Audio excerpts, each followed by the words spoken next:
Peter Frampton en public, s'il vous plaît, avec ce titre Show Me the Way. Mardi, il est 10h30 et c'est une bonne habitude désormais chaque mardi à 10h30 sur Viva Plus. Matilda Ancora. Bonjour Matilda. Bonjour Serge.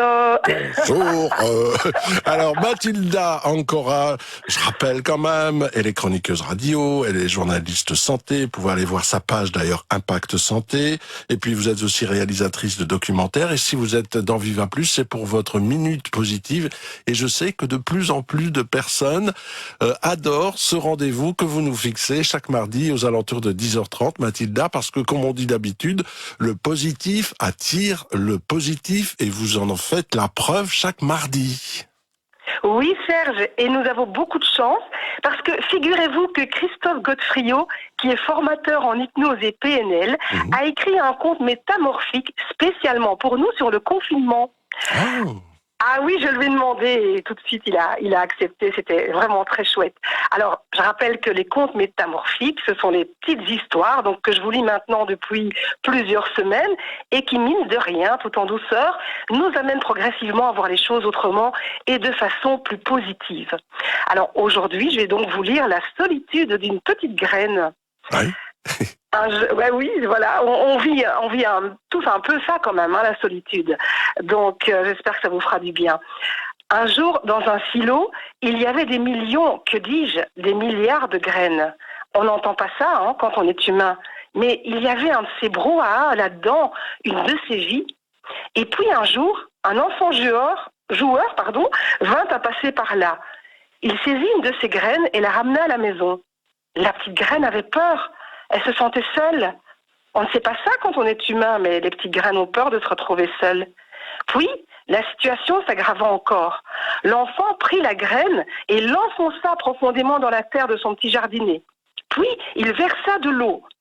Pendant plusieurs jours, la petite graine, seule dans le noir, apeurée, ne remarqua aucun changement. Mais quand même, elle avait la sensation très étrange que quelque chose avait changé. Mais ça ne se passait pas à côté d'elle, ni au-dessus d'elle, mais sous elle. C'est comme s'il grandissait, comme si elle commençait à explorer l'espace sous ses pieds. Et de fait, elle se sentait de plus en plus forte, stable et solide. Puis un jour, au bout de 3 semaines environ, ça arriva. Son vêtement craqua, puis se déchira. Elle commençait effectivement à grandir, mais vers le haut cette fois. Il fallut encore un certain temps pourtant pour qu'elle ne puisse voir la lumière du jour. Une tige, une feuille, chaque jour elle grappillait des centimètres. L'enfant venait régulièrement la regarder et s'émerveillait de la voir grandir. Puis elle se sentit belle, de plus en plus belle. Elle était en train de fleurir. Et dire que tout ça avait commencé dans le noir et l'isolement.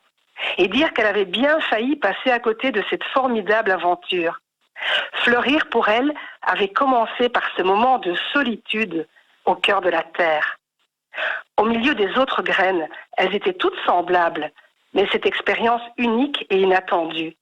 Cette expérience qu'elle avait pourtant redoutée de tout son être.